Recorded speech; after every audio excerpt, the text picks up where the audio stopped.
ಗಣೇಶ್ ಹಾಗೂ ಹನುಮಂತ. ಗಣೇಶ್ ತನ್ನ ಕೂಟದ ದ್ವಿತೀಯವರು.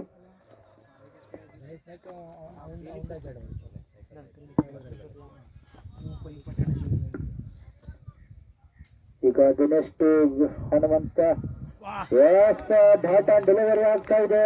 ಉತ್ತಮವಾದ ಒಂದು ಬೌಲಿಂಗ್ ಶೈಲಿ. ಈಗ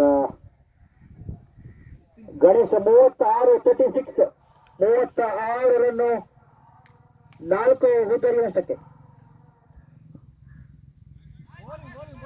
ತಂಡಕ್ಕೆ ಒಂದು ಅತಿರಿಕ್ತ ರನ್ನಿನ ಸೇರ್ಪಡೆ. ತಂಡದ ಮೊತ್ತ 37 37.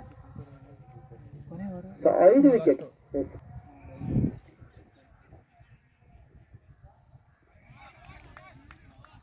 ಬ್ಯಾಟ್ ಅಂಡ್ ಡೆಲಿವರಿ ಆಗ್ತಾ ಇದೆ. 37 ರನ್. 37. ತಂಡಕ್ಕೆ ಮತ್ತೊಂದು ಅತಿರಿಕ್ತ ರನ್ನಿನ ಸೇರ್ಪಡೆ. ಮಳೆಯಿಂದದ ಬೆಳೆ ಅನ್ಬೋದು. 38.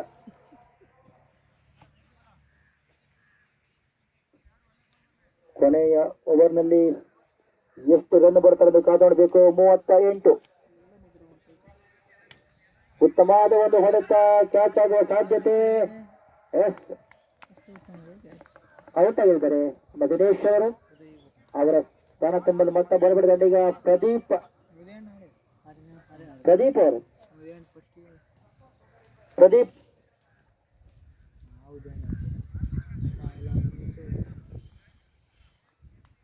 ದಿನೇಶ್ ಅವರ ಸ್ಥಾನ ತುಂಬಲು ಮತ್ತೆ ಬರಬೇಡ ದಂಡಿಗ ಪ್ರದೀಪ. 38 ರನ್.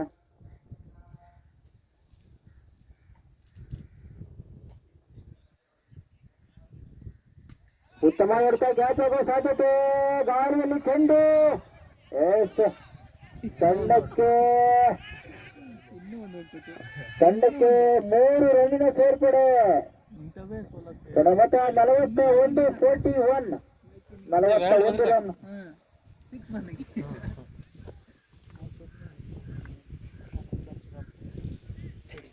ತಂಡದ ಮೊತ್ತ 41.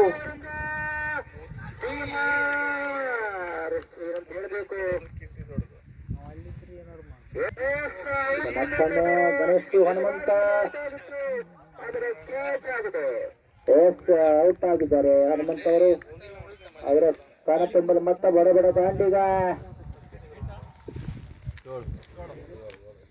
7 ವಿಕೆಟ್. ಅರುಣ್ ಕಾಂಬ್ಳೆ. ಅರುಣ್ ಅವರು ಯಾವ ರೀತಿ ಬ್ಯಾಟಿಂಗ್ ಮಾಡ್ಕೊಂಡು ಕಾಪಾಡಬೇಕು.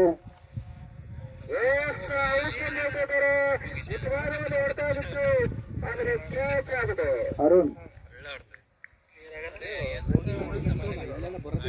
41 ರನ್.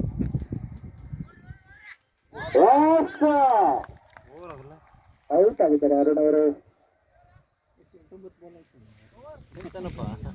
ಓವರ್ನ ಮುಕ್ತಾಯ ಹಂತದಲ್ಲಿ ತಂಡದ ಮೊತ್ತ 41-42 ನೋಡದಲ್ಲಿ ಎಂಪ್ಲಾಯ್ಸ್ ತಂಡ ಜಯಿಸಲಾಗುವುದು.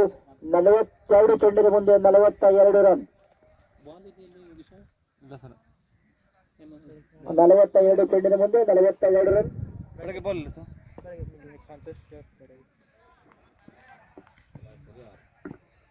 ಸರಾಸರಿ 6ರಂತೆ ರನ್ ರೇಟ್. 6.00 ರನ್ ರೇಟ್ ಅಂತೆ ಪ್ರತಿ ಓವರ್ಗೆ.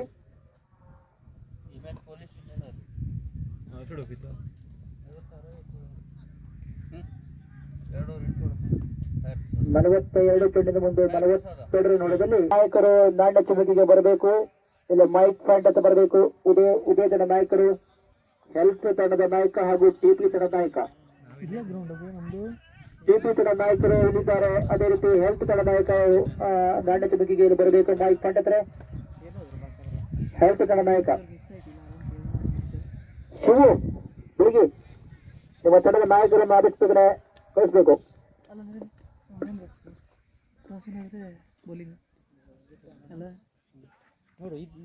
42 ಚೆಂಡಿನ ಮುಂದೆ 42 ರನ್.